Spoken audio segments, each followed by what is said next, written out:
Resistance is not futile, my friends.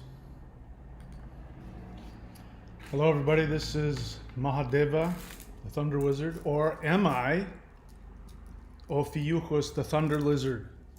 I think we got a little bit of both. We'll bring both Ophiuchus and Mahadeva into the discussion today. So, not as always, the first time, but it will be as always, I will say to you, as always, please look on my other platform, odyssey.com, ODYSEE.com, and look for me, the Thunder Wizard, over there, thunderwizard.com, and you can understand some of these concepts that I'm going to be talking about today on a much deeper level. I will, on that channel, talk about really saucy, deep things that are forbidden. They're verboten here on YouTube. So today we are going to talk about some very cool stuff going on in Vedic astrology right now.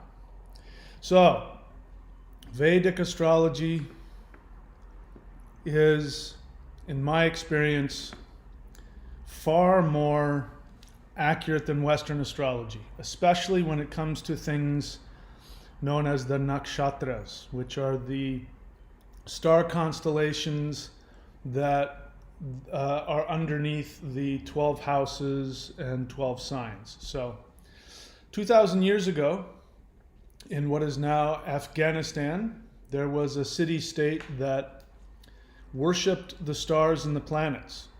And wise men from both Greece and from India and probably other parts of the world, they traveled to this city-state in Afghanistan to learn astrology. And then they brought that back to their own homeland. So Western astrology, the kind that you read when you open up the newspaper, this was brought back from the Greeks. So they took their understanding of it, but they used what is called the tropical zodiac, which is an inaccurate calculation of the stars. So when you're looking at your Western chart, you are not looking at what stars were shining down on you when you were born, unless your chart is 2,000 years ago. If you were born 2,000 years ago, the tropical zodiac would have been accurate for your birth time, but it changes by a degree every 72 years. So now 2,000 years later, when you look at your Western chart, it is off by 24 degrees, which means you might not be that sign. Your planets might be in different houses and signs. Vedic astrology is a more accurate snapshot. So I strongly recommend everybody listening to me, no matter how emotionally attached you are to Western astrology, to drop it. A good example is there's a Vedic astrologer, Joni Petrie. You can see her on YouTube. And anyway, I'm going to block my view of the chat because it's going to distract me. This is a question and answer. So what I'd really like from everybody is, after I've done a little bit of talking about the subject, if you have a question, write me an honest question. A question is, you think I have the answer to something you don't know. You've got plenty of opinions, that's great. You can put that on your own website for all to see. If you've got an honest feeling about what I'm telling you, you can write that down as well.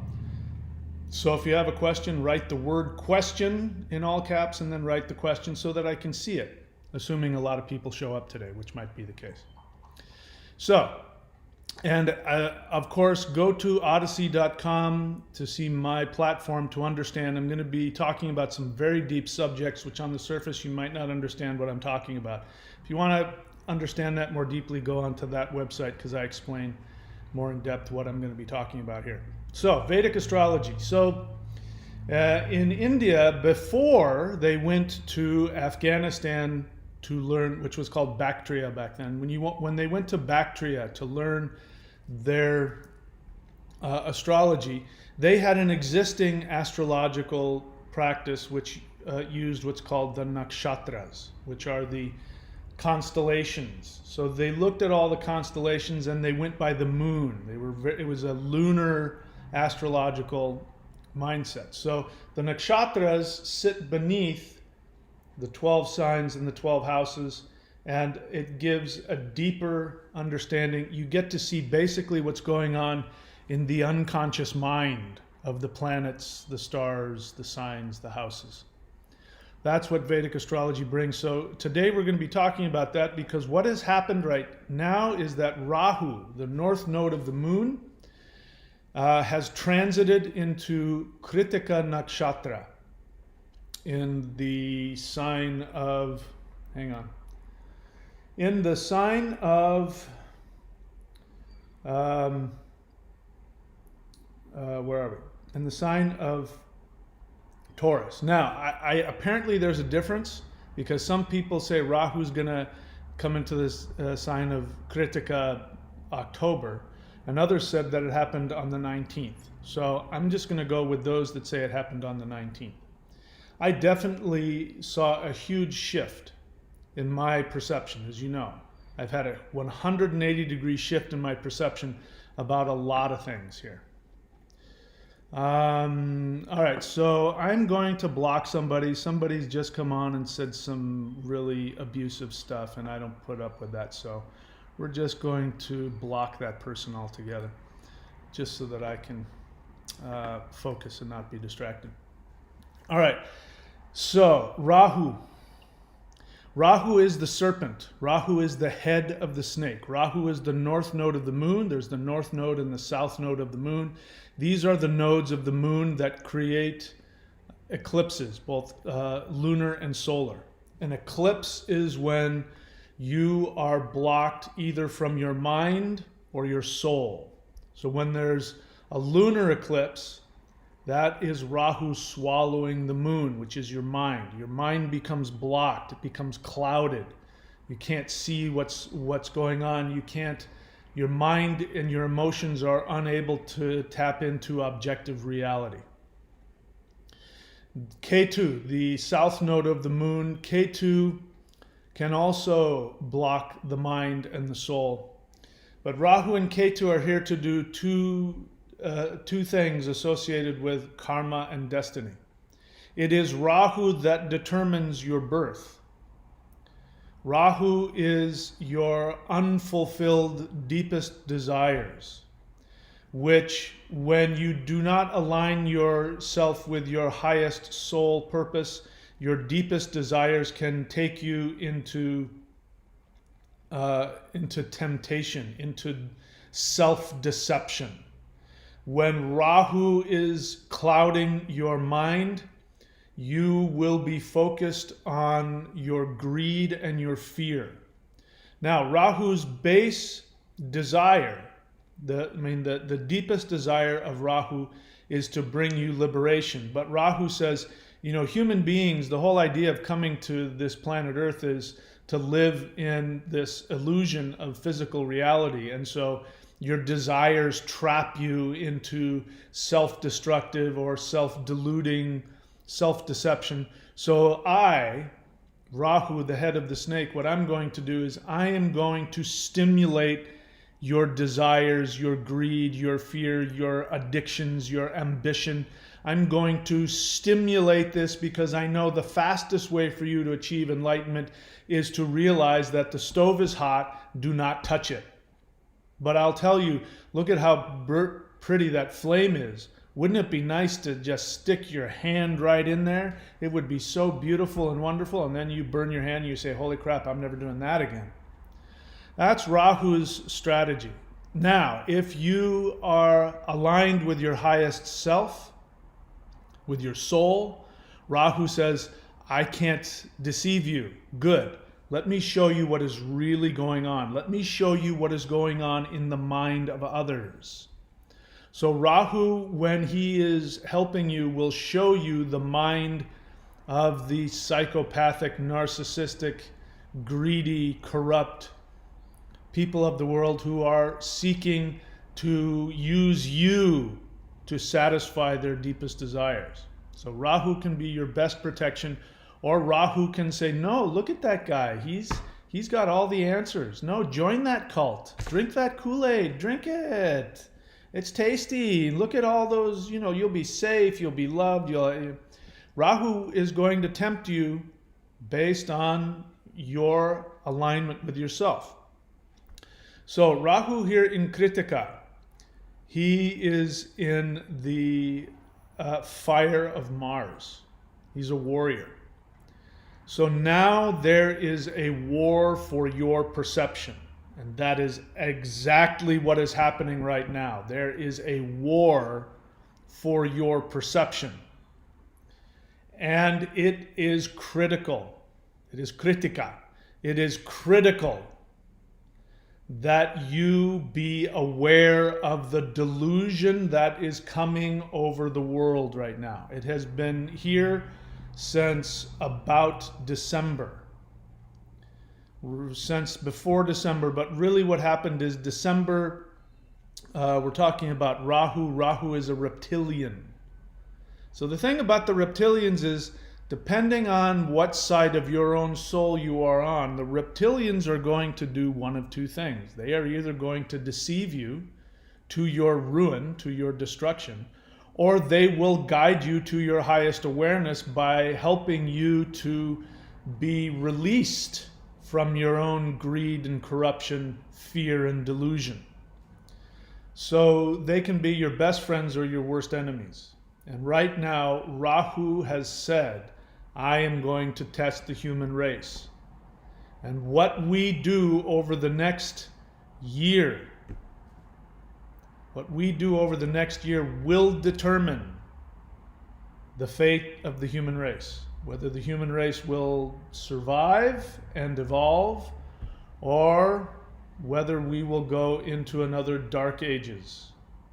That's where we're at. And you've seen this throughout human history. Before Rome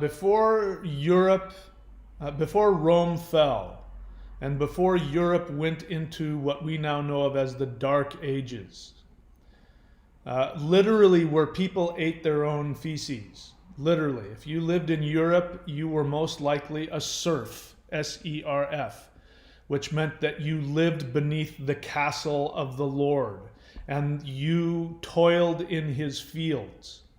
In order to grow food, you had to use fertilizer. And guess what fertilizer they used? They used their own excrement. And so that is why when you see movies of people back in the Middle Ages and they're in their little hut, they have a bowl of slop. Because in order to eat the vegetables that you have in your garden, you have to boil them. Because if you don't boil them, you will make yourself sick on your own excrement. So that's why you see them just eating this soupy slop all the time, porridge. That's where that comes from. That is what happens when humanity misses the boat. When humanity misses the knowledge that is being offered to it. You can either choose the door which will give you freedom, or you will choose the door which will make you a slave. Those are your two options right now. And I've never been more serious about this in my entire life. I've been saying this time was coming. It isn't coming, it's here. It has been here since December. And what is happening is that Rahu, the chief reptilian, has been outpouring onto the human race a reptilian anointing. And people who receive this reptilian anointing believe that it is going to save them from destruction. It is a mental deception, but it has very real physical consequences. So that reptilian anointing, if you choose to receive it, will in fact make you more able to receive more delusion. Now, it's not a death sentence necessarily. If you receive this reptilian anointing, you can still choose to take what I'm calling the holy anointing, which is the awareness of your soul, of your individuality, because here is what is at stake. During this time of deception that Rahu is bringing upon the world, your choice will be to either adopt the way of the Antichrist, adopt the way of artificial intelligence. You will be given a choice and you must choose. You will not be given an opportunity to say, I'm not going to make a decision. You will have to choose. You will have to choose to receive the mark of the beast or not. And the mark of the beast is exactly, the reason why I use it is because even though I'm not a Christian, it is the best way to describe what is happening and what will happen. It hasn't come here yet. The mark of the beast is not here yet, but it will be. And when it arrives, it will be something physically implanted into you. And without it, you will not be able to eat, you will not be able to trade, you will not be able to buy or sell, you will not be able to do anything, you will not be able to travel, you will not be able to do anything if you do not have this mark of the beast, which will identify you as someone who is part of the New World Order or somebody who is part of what will probably be viewed as the rebellion. And those who are the rebels are the people who will be focused on self-empowerment. And that is your choice. You have to choose between self-empowerment, which means your integrity of your soul. I choose to live for my soul. I choose to live for my inherent truth. Or you will be given the choice to become part of the Reptilian collective, the Borg collective, if you will.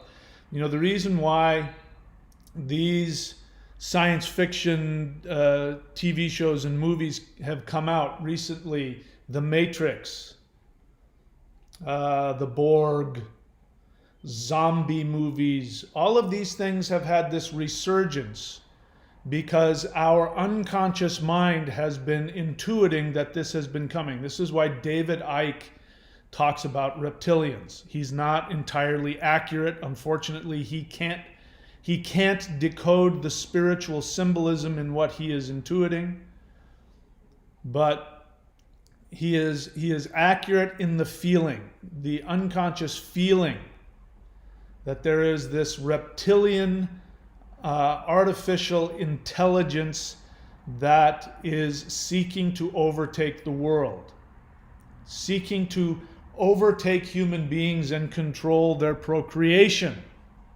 This time is here. And I know that I sound apocalyptic because we are currently experiencing an apocalypse. It has begun. So if you want to avoid being part of the Borg collective, the first thing to do is to not choose to receive the reptilian anointing. And that reptilian anointing says, be part of us, be part of the majority. So you will have to make a choice between the majority and the minority. Many of you already have been forced to make that choice, and some of you are under tremendous pressure, depending on where you live and what's going on in your world. There is tremendous pressure for you to knuckle under and receive this anointing. And some of you already know that if you don't receive the anointing, you won't be able to buy or sell. This will happen, and it's already happening. So the way out is the way of the soul. Everything I've been saying about following your soul desire. You've come here for one reason. There are two things that you've come here to do, and this is true for everybody.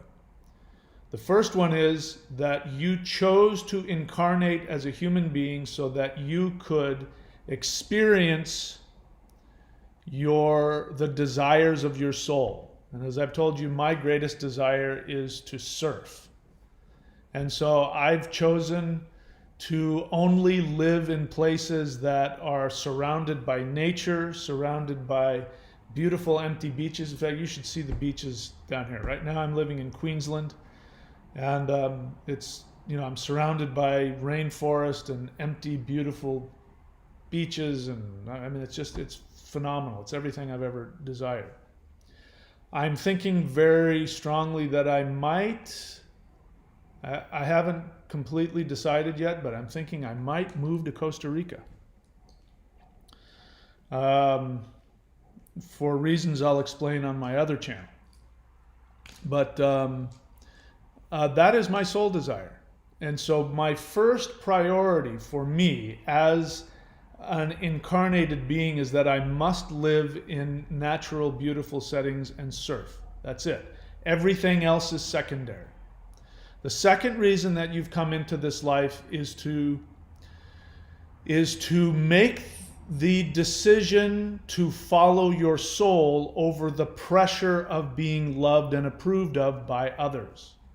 That is life in general. That is everybody's life. Now, the specifics of your life are going to be different than mine, but we all share the same common choice, which is we came here to experience our soul's greatest desire, the thing that will give us the greatest joy, which will connect us to our infinite self and connect us to the infinite universe. There's only one way, and that is through the soul. No amount of thinking, no amount of religion, no amount of sex, no amount of gambling, no amount of food, no amount of drugs, no amount of anything else will ever give you the joy that your soul wants to give you. And every single person will have to make continuous, repeated choices of you will have to choose between what your soul wants to do or what others want you to do.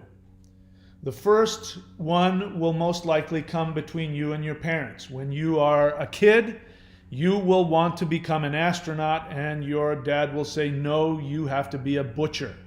I've been a butcher. My father was a butcher. You have to take over my butcher shop, and that's what you need to do. And you will say, Daddy, I want to be an astronaut. And Daddy will say, well, if you don't become a butcher, you're no son of mine. And you'll have to choose between your soul or being loved by your dad. That's one example. Another one is later when you go to college and you want to be a ballerina, but you've been told that what you need to do is go and become a stockbroker. And so you're going to go learn about money and business, and your soul will slowly die as you dream at night of being a ballerina. And then when you get married, your wife or your husband will say, hey, what we need to do is we need to buy 2 houses and have 10 kids. And you're going to say, no, but I can't be a prima ballerina if I stay at home. And your husband will say, well, you're no wife of mine. And you'll either have to knuckle under and be a good wife. And your parents will say, what are you doing? He's a rich doctor. Why don't you want to raise his children? And you will say, I want to be a ballerina. And then as you continue to go through life, you will continuously be forced to make the decision between what your soul wants and what the world wants. And this is what's happening on a literally a global scale. I'm going to talk about it. I'm going to upload another video today on my other channel just to tell you the scope of how this is happening globally. It's no longer just an individual scenario. It is global. There is a global push for people to choose between themselves and the world, if you want to put it that way. So these are the two reasons you've come into life. You've come into life to to listen to your soul and evolve, and you must overcome your karma. So you have dharma and karma. You have your orlog in my ethnic tradition, orlog, which means your origin law, your soul desire. The Vedic tradition is called dharma, which means your spiritual destiny. Now, dharma is not guaranteed. Karma is. Karma is the consequences of your actions. That's all it is. It's not good or bad. There's no such thing as bad karma or good karma. It's just pleasant or unpleasant. And karma is just the consequences of the choices that you have made. If you make the choice to abandon your soul in favor of being loved and approved of by others, you will face unpleasant consequences. You will experience it as negative karma. You're experiencing both pleasant and unpleasant karma right now, this very second. If you are able to breathe, that's positive karma. If your heart is beating and it doesn't stop, think about it. Your heart's beating 24 hours a day, 7 days a week for, if you stay on this planet long enough, 90 or 100 years, it never stops. That's positive karma. You have food in the refrigerator, you have a health, you have 2 legs and you can walk, that's positive karma. You don't have any of those things, you were born in difficult circumstances, you're not a victim. That's the consequences of the choices you made in a previous life, which are, karma and Rahu are working together. They're saying, hey, wake up. This isn't about other people. This isn't about mommy, daddy. This isn't about your priest. This isn't about your teachers. This isn't about your wife, your husband, your kids. This isn't about your neighbor. It's not about your country. It's about your soul. And your soul says, I want to be free. I want to live. I want to be happy. I want to connect with everything. And your greed, your intellect, says, I must be safe. I live in a dangerous universe. I must be safe. I need to gather as much stuff as I can get my hands on to surround and protect myself. And when you are in that stage, Rahu says, I am going to deceive you. I am going to deceive you. I'm going to make you think you are taking actions to bring yourself money, riches, safety.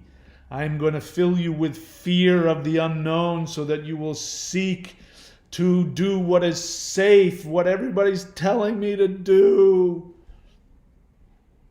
Because you say, I'm afraid. I live in an unfair, unjust, predatory universe. So this is where we're at. This is what Rahu is doing. Rahu is now the warrior, which says, I'm going to purify you. I'm going to purify you because you've heard this. How long have you heard this, what I'm saying? I mean, you go to church, you hear it. You go to your New Age, whatever, you hear it. You go to Vedic readings, you hear it. Everybody's been saying the same thing.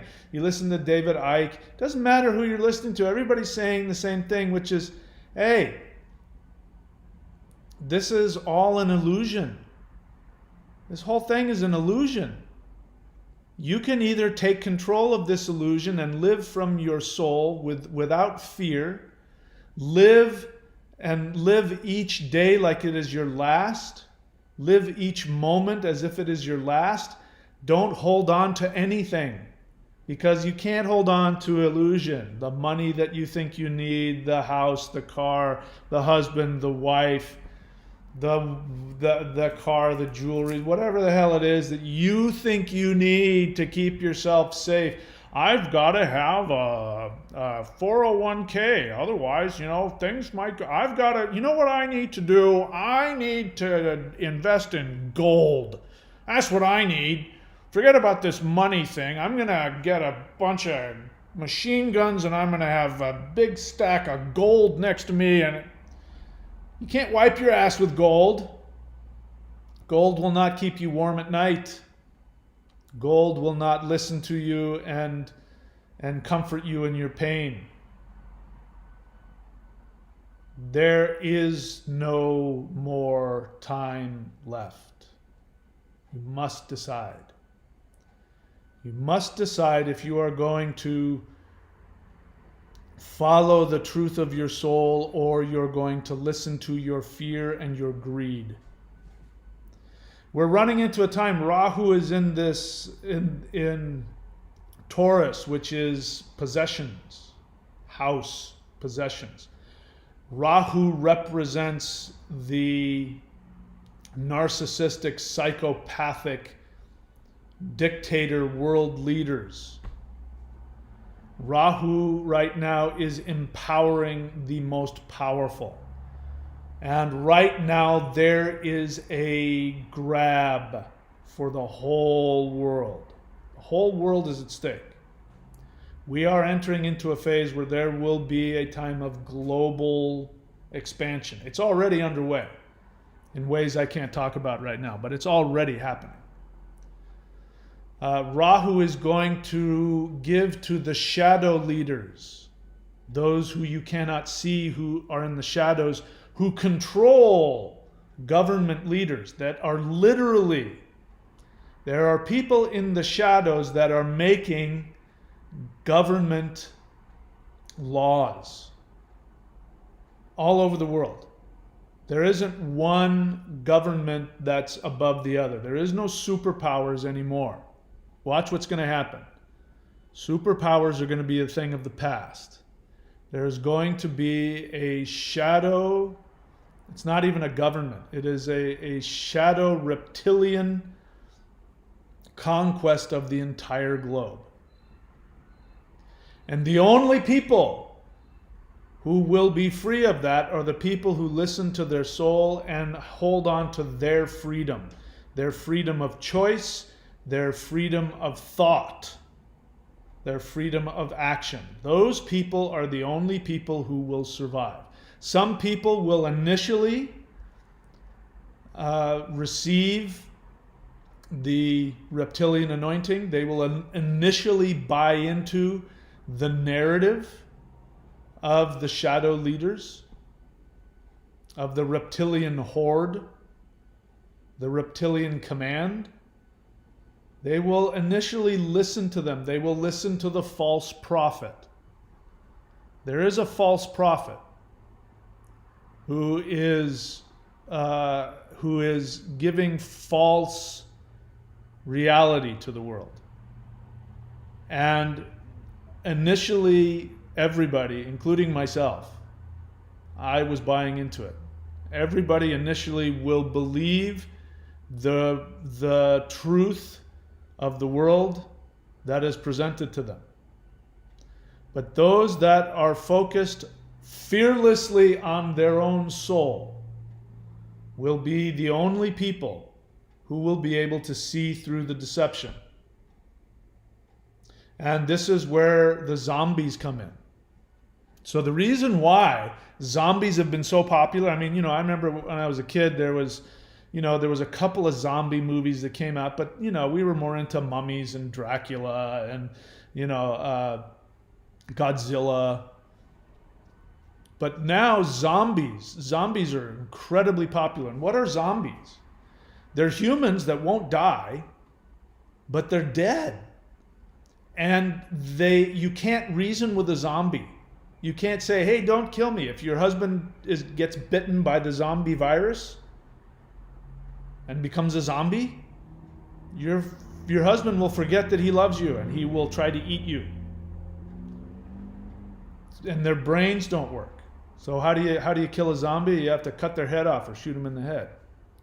Now, none of this is real. I'm not saying you have to literally do this to anybody. I'm advocating zero violence. There's no need for violence. So let me be clear about that. I am calling for absolute peaceful coexistence with everybody, including the zombies. But you can't talk to a zombie.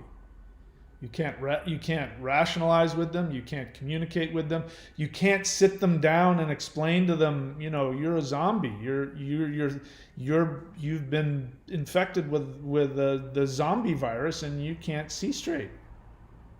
Nope, they won't hear you. They won't hear you. So this is what's happening here with Rahu. The time is now. I don't know how else to say it on this channel. The time is now. To take a look at really take a look at your motivations. Are you doing anything out of fear? You must analyze that. This is where we need to have critical thinking. Only those with critical thinking will survive. Only those with critical thinking. What is the one thing that gives somebody the ability to have critical thinking? It's not what most of you think. Most of you think, well, you have to think rationally. No. Well, you have to be able to look at no. The one thing that gives you the ability to have critical thinking is that you are willing to be wrong. That you are willing to see a truth that frightens you to your core. That you are willing to let go of what you think you want. You must be willing to be wrong about what you think reality is. Critical thinking is not the ability to outsmart the other person, to out-intellectualize the other person. It's not about how many facts and figures you throw at somebody. That's secondary and meaningless. The first thing that has to happen for you to be able to be a critical thinker is you must be willing to look at your own fear, your own greed, your own corruption, your own selfishness, your own desire to be told what you want to be true. You must be willing to hear what you can't tolerate hearing. Because what is happening right now is we are in a war of perception. And if you are operating from fear on any level, you will be hypnotized. If you operate from attachment to what you want to be true, you will be hypnotized. Those who are willing to say, I want to know the truth no matter how it makes me feel, no matter how much it frightens me, those are the people who will be able to discern the true from the false. Right? So that's the first thing. You must be willing to look at the truth no matter how frightening it is. And you must be willing to be wrong. Right? From then we ask certain questions. Whenever you receive information, somebody tells you that gravity doesn't exist. You receive that information. If you have true critical thinking, you say, I haven't heard that before, but I'm willing to accept that if it's true. And then you start asking questions. The first question is, based this information that is coming to me, is it 100% true or 100% false? Gravity doesn't exist. Is that 100% true or false? Well, let me think about it. Actually, it's neither, because I know that if I go up in a spaceship, gravity will cease to exist on a perceptible level, so it's not 100% true. But down here, as I walk around, gravity does exist 100% of the time. So it's not 100% true or false.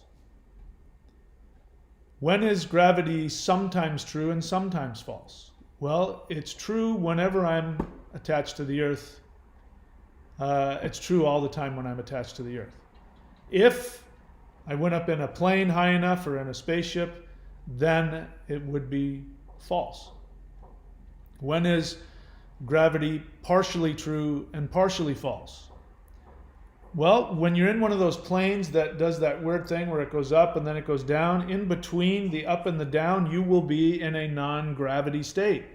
But then you'll get back into a gravity state again. So that would be an instance of when it is sometimes true and sometimes false. And then you have to ask yourself the question, how do I feel about this information? Well, I don't want to be stuck on the earth. I want to fly. So I would rather that gravity didn't exist. Well, too bad. It does. Then you have to ask yourself, do you want this to be true or do you want it to be false? Because that's where you're going to be in trouble. When the truth is given to you and you don't want it to be true. When false information is given to you and you want that to be true, then you will be in trouble.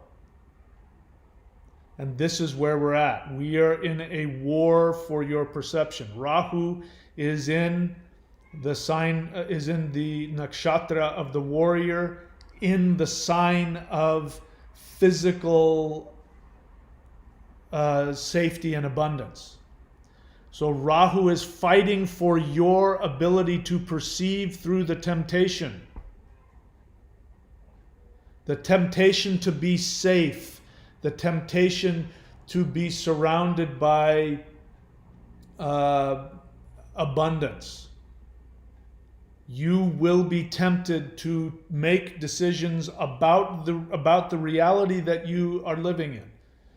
If you haven't, you have already. It's not coming, it's already here. You are being tempted to accept one reality that says, no, just relax in the warm, bubbly water. You'll have money, you'll have friends, you'll be accepted, you'll have abundance, you'll have safety. Accept this truth. Accept it. Just relax. Accept this truth. You're okay. There is no danger.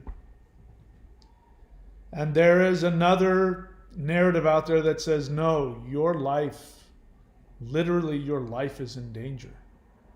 And you have to wake up. And you have to let go of your need to be coddled into some safe abundance. Okay? So, I'm happy to take questions. I'll answer them if I can. Let's take a look and see what the questions are. Let's see. All right. So we had a troll I had to get rid of. Dean says hello. Hi, Dean. I don't see any questions here. Agent of the Universe question: what if I want a Dark Ages, a reset of life? How am I supposed to answer that question? I mean, seriously, what do you want me to do with that? You want to be deceived and eat your own feces? Go ahead. Go right ahead. I'm not going to stop you. Seriously, Agent of the Universe, why do you ask me these ridiculous questions? I don't know how to help you when you talk like that. Zeralath question: looking at my Vedic natal chart, what aspects to Rahu should I be working on right now? Well, I don't know. Based on your natal chart, bear in mind that Rahu and Ketu go backwards. So you go backwards 5 houses and 9 houses. So right now, Rahu is in Taurus. So if we go backwards 5 houses, so 1, 2, 3, 4, 5. Oh, look at that. Rahu is aspecting Saturn, Pluto, and Jupiter, that all 3 are retrograde in the 10th house. This is karma. Karma is coming home to roost. The 10th house is your karma. The 11th house is the freedom that you, or the 10th sign, I should say. The 10th sign is karma, hard work. The 11th sign, Aquarius, is freedom that you get from all of your hard work, from working through all of your karmas. Capricorn is the Saturnian sign of hard work. can't get anything. Nothing comes for free when you're in Capricorn. Saturn is retrograde, which means Saturn is looking backwards in time. He's looking at karma. Saturn is saying, I'm here to release you from karma. So the pressure is going to be very intense, but it'll be quick. It's like, sit down, it'll be over soon. Bite down on this, it'll be over soon. So when Saturn is not retrograde, he says we've got a lot of work ahead of us. When Saturn is retrograde, he says we're going to have to work 1,000 times harder than ever, but we'll get through it 1,000 times faster. Jupiter is retrograde. Jupiter is retrograde, and that means Jupiter is not the priest, he is the thunder god. So when Jupiter is not retrograde, he is the priest. The priest is loving and kind and patient. He's Santa Claus. He gives everybody treats. He says, no, have dessert. No, go ahead and spend that. No, go ahead and sleep in. Everything is beautiful. Everything is beautiful and wonderful, and you don't have to worry about a thing. Always think positive. Be happy. That's Jupiter when he's normal. When he's retrograde, he is so frightening, even the god of war runs from him. Thor has his hammer. Jupiter has his thunderbolt. So this is the thunderbolt god who is going to destroy corruption. Because even the god of war cannot destroy the demons instantaneously. But when Jupiter goes retrograde, he destroys evil like that. You have Saturn retrograde. The judge is bringing out his judgment. And Jupiter is now going to be his right hand of justice. So Rahu is aspecting that. The deception is being revealed for those who are able to see it. For those who can't see it, they are walking into a meat grinder. Let me repeat myself. For those who can see the deception, you will be liberated. For those who aren't able to see the deception, you are walking into a meat grinder. So, how do you apply that to your chart? I don't know. I don't know what your chart is. So for me, I'm a Leo, which means that Rahu is 1, 2, 3, 4, 5, 6. Oops. 1, 2, 3, 4, 5, 6, 7, 8, 9. So Rahu is looking at my 1, 2, 3, 4. He's looking at my 11th house, which means he's going to stimulate my ability to communicate to the masses. What am I doing right now? When was the last time you saw me this fired up? So Rahu is firing my ability to talk to the masses. I'm now on multiple platforms. So he's stimulating my, my 7th house. Sorry, same thing, little bit different. 7th house is the crowd, being out in public, communicating with people, interacting with people. So Rahu is stimulating my ability to connect with people, the world at large. Let's see. So that's the 5th. 1, 2, 3. No, that's the 4th. Sorry. Oh, what am I saying? 1, 2, 3, 4, 5. I'm so wrong. Jupiter is, Rahu is stimulating my 6th house of karma. That makes more sense. So 1, 2, 3, 4, 5, 6, 7, 8, 9. Rahu is stimulating my 2nd house of Virgo.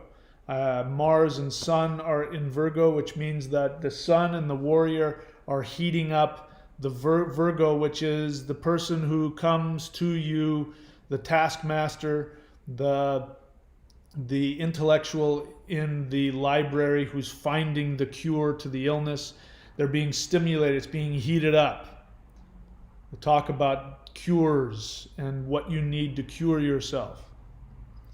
So that's my 2nd house, which is again a house of communication. So you have to look about what it's going to be in your chart. I don't know what's in your chart. to answer your question there, Zaralath. Flux Pavilion question.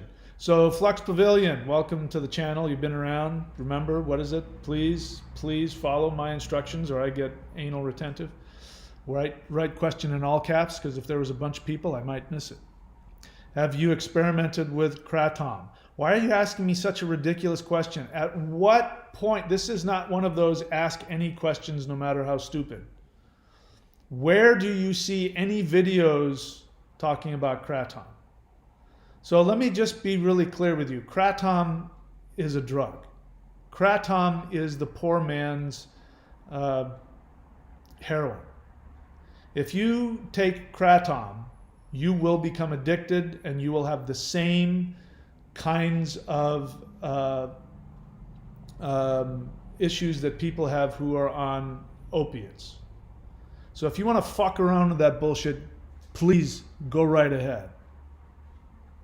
I know from experience, because I had an operation and my pain meds ran out.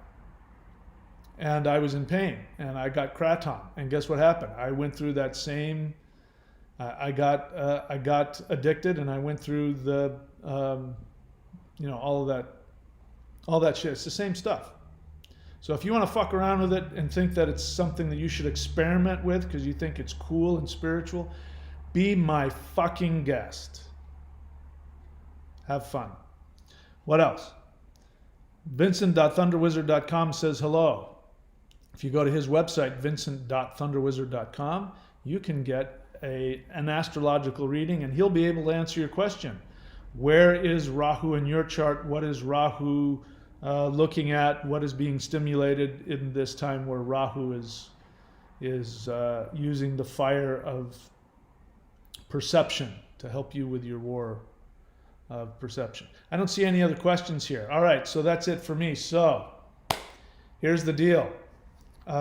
If you want to learn, in my experience, the most powerful energy tradition ever brought to the planet, again, this is my experience, go to thunderwizard.com.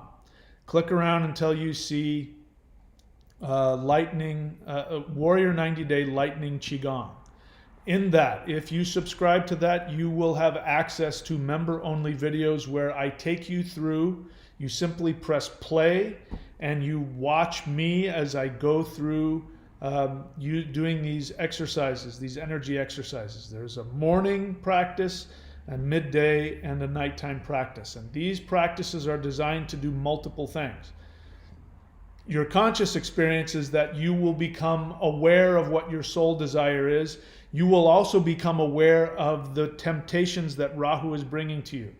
And you will have a clearer ability, and you will have the energy to help you make the decisions towards your soul, to follow your soul desire.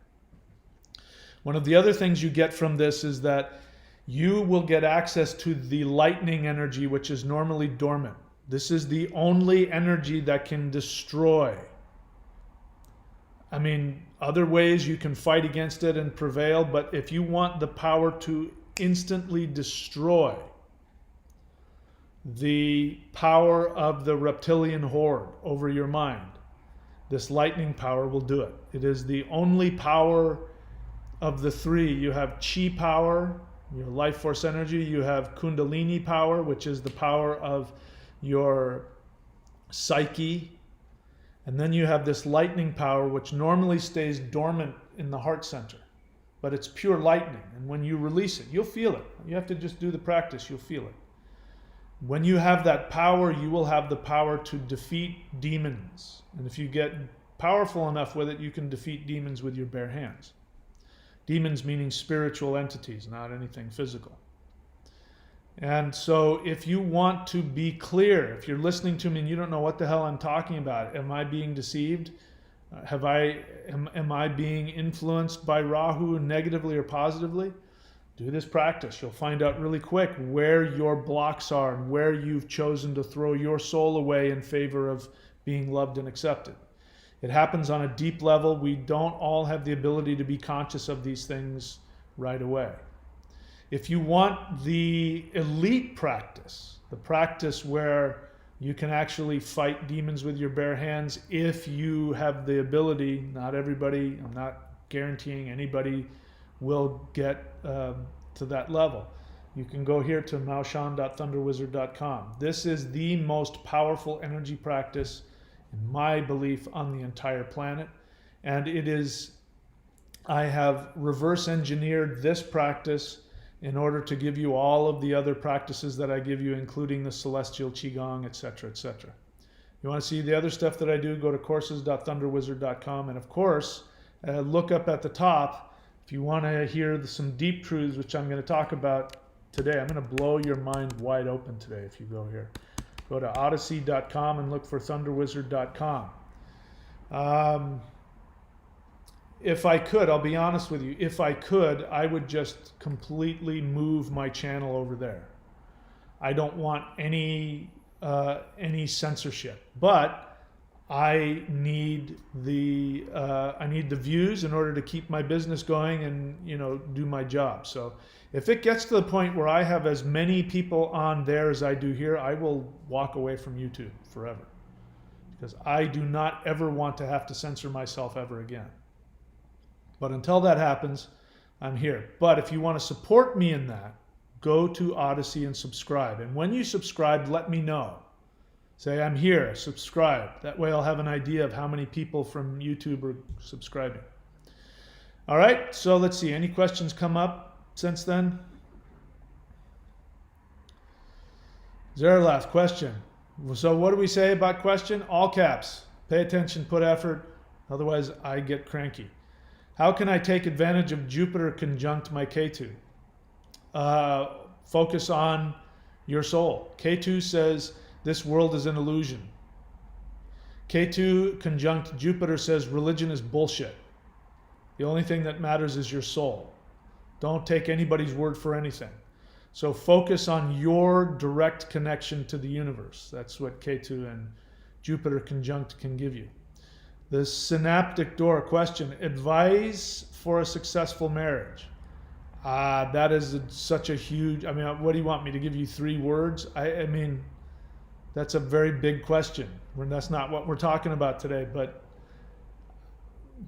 I mean, since I only have a short amount of time, you want me to give you a sound bite?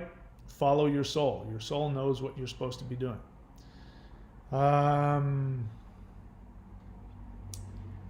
Yeah, Pluto. So as I said, Saturn, Pluto, and Jupiter are in Capricorn right now. Zerlath.